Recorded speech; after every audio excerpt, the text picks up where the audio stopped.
はい、皆さんこんにちは、りゅうまです。今回でキリパスツールスの紹介動画第3弾目となります。とうとうこれが最後の動画になるんですけど、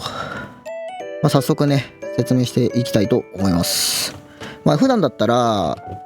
ドオンの入れ方とか、このアドオンを使うにあたっての注意事項みたいのを一番最初にお話ししてるんですけど、今言った通り、この動画第3回目でして、そこら辺の説明については第1回の方でもうしてるので、もし聞いてないっていう方はそちら先に見ていただけたら嬉しいなと思います。なのでこの動画に関しては、ツールの使い方について早速話していこうと思うんですけど、今回紹介するのがこちらですね。複製配置ってやつです。これですね、どういったもんかっていうと、ベジェカーブに沿ってオブジェクトを配置するっていう、本当ただそれだけのツールなんですけど、でもこれ単純ではあるんですけど、結構便利なんじゃないかなとは個人的には思ってます。で、これの使い方なんですけど、前回のやつと一緒で、こちらも、パスデータと複製したいオブジェクトの2つ必要になります。なので先にカーブを作る必要があって、カーブはいつものごとくこの魚にまた作ってもらいましょうか。はい、こんな感じで作ります。一旦魚とかは邪魔なんで表示にしちゃう。で、使い方は今言った通り、このカーブとオブジェクト2つ選択した状態でこちらを押してください。するとこんな感じで、今選択したこのカーブに沿ってオブジェクトが均一に並びます。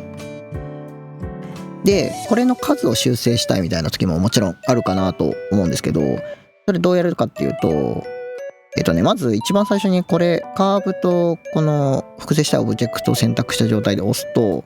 1個エンプティが生まれます。このルートの。で、このルートのエンプティの中にこの複製したオブジェクトが中に入ってるんですけど、このトップのエンプティ、これを選択した状態でこのオブジェクト数を変更してください。変更した状態でこのパス上に複製配置をもう一回押すと、こんな感じで数を変更できるようになってます。で、一応オプションでカーブに従うっていうオプションも用意してあって、これをチェックに入れた状態で押すと、このカーブに沿った形でオブジェクトが配置されるようになります。使い方としてはそんなもんですね。これ結構単純な機能なんで、説明することそれぐらいしかないんですけど、強いて言うと、そうですね、1点こだわりポイントみたいな大したもんじゃないんですけど、こだわりポイントっつっても、一応ここで複製してるオブジェクトは全部リンクオブジェクトになってるので、元のデータを例えば形変えればこんな感じで全部統一で形が変わるようになってます。このぐらいかな。今回の動画はそれぐらいかも、説明したいこと。あとは、どういったシーンでの使いを想定してるかっていう話なんですけど、でもこれはイメージつきますよね、きっと皆さんも。例えばこのこのルートに沿ってオブジェクトを配置したいみたいな、結構よくある要望だと思うんですけど、そういった時に均一に並べオブジェクト並べられるようなものがあったら便利だなって思って作ったのがこれって感じですね。で、今回のこの動画撮るまでは実はこの自動っていうか再配置みたいなのを手軽にできるみたいなシステムを組んでなかったんですけど、せっかくだから組み込もうかなと思って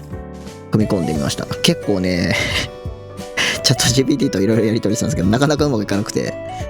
ちょっと大変だったんですけど、なんとか組み込めましたね。そんなところかな。はい、ということで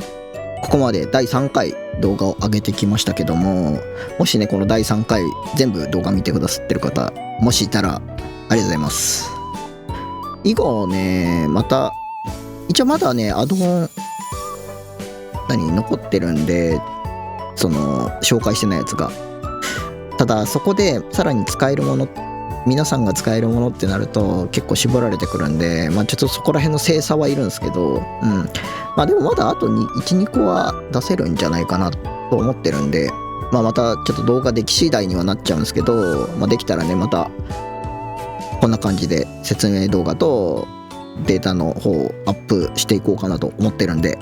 もし興味があればね、また見てもらえたら嬉しいです。ということで、じゃあ今回の動画はこれで終わろうと思います。ではでは。